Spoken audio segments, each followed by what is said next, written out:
David and Emma looked at each other across the table. The young couple were happy. The food was delicious, the light from the candles was soft, and the music was perfect. David looked at Emma's beautiful smile. All the pain of his last breakup disappeared.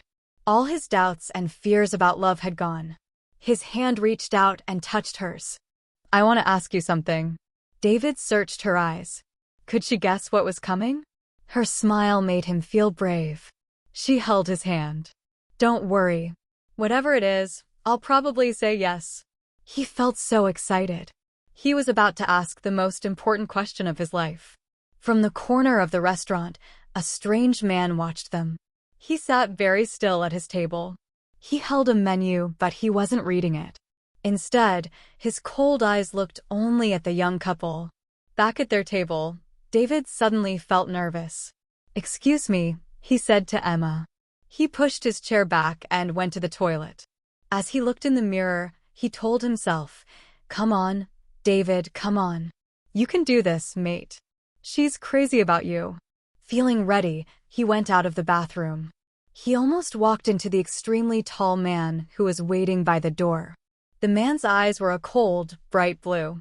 His face was pale with a sharp, pointed nose and thin, pale lips. "Oh, sorry," said David. "Which one?" the man hissed. He spoke with a strong and strange accent. David had never heard that accent before. For a moment, David was confused. Then he realized what the other man meant. "Oh, this one," said David helpfully. "This is the men's toilet." David went back into the restaurant. He reached for the ring in a box in his pocket. It was time to ask her. The taxi ride home was wonderful. The happy couple discussed their future life together. They shared their sweet feelings about each other. "The night I asked you to marry me," said David. "The night I said yes," replied Emma. "Just think, our whole lives together. Sharing, caring." He began. "Loving, giving." Emma finished his sentence. They smiled at each other in loving excitement. "You are so wonderful," said David. "And you're absolutely beautiful," said Emma. "I've never met anyone so lovely and kind. I'm so happy I could sing." They entered their block of flats, holding hands. A tall man watched them from the shadows.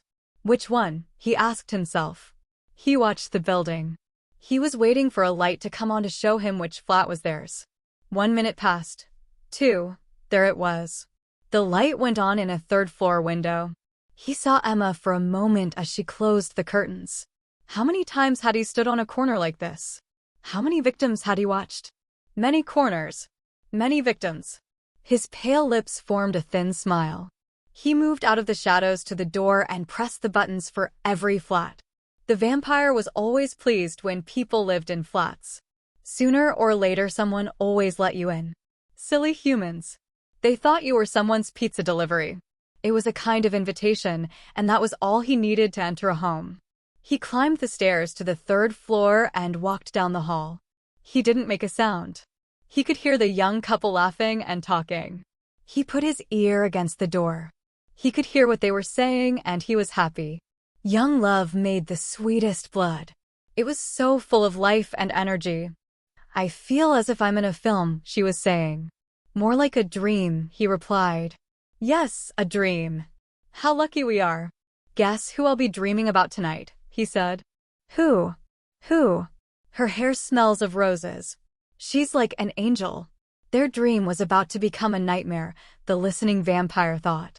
Suddenly, he opened the door and stood there, showing his sharp teeth. The couple screamed and then held each other in terrified silence. The vampire could smell and taste their fear. This was how he liked it. Fear also made the blood sweeter. "There's my wallet. On the table, there." "Take it," said David. "Take anything you want." "I will take anything I want," the vampire replied. "Fine. Fine. We won't stop you, I promise." David cried. "You won't stop me." "I promise," replied the vampire. The light shone on the sharp teeth. A terrible thought came to David and Emma at the same time. Look at his teeth. Is he a vampire? "Which one?" the vampire hissed. "It can be only one." The couple's eyes were big and afraid. Their mouths open in horror. They held each other's hands and their stomachs filled with fear. Already tonight, continued the vampire, I have drunk from 3. One more, then I can sleep and feel young again. The vampire moved towards them.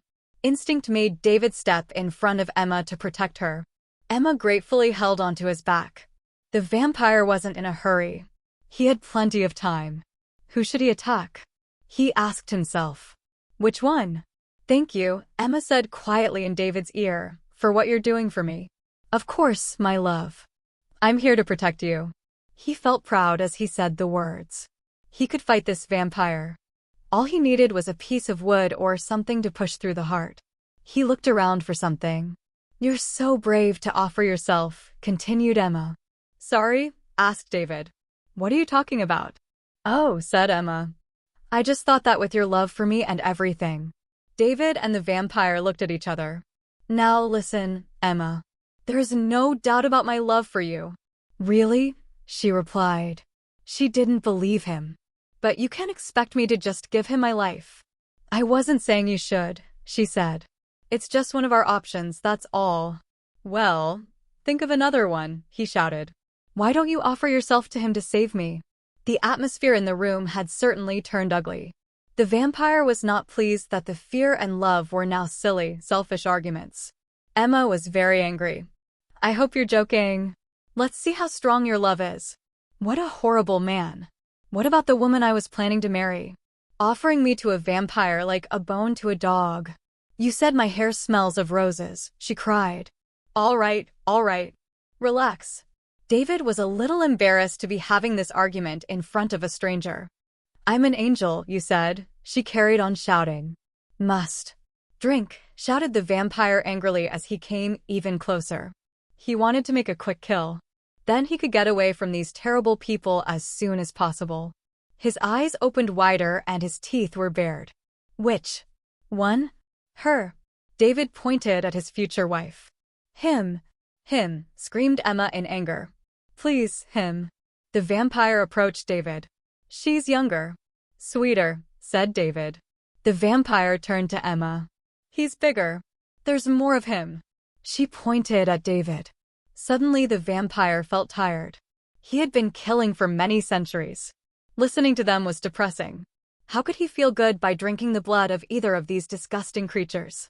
He looked down at their terrified faces and shouted, "Bad blood." And with that, he disappeared into the night air and left Emma and David alone together. Together, as they had promised, for the rest of their lives. Story written by Clive Lane and adapted by Nicola Prentice.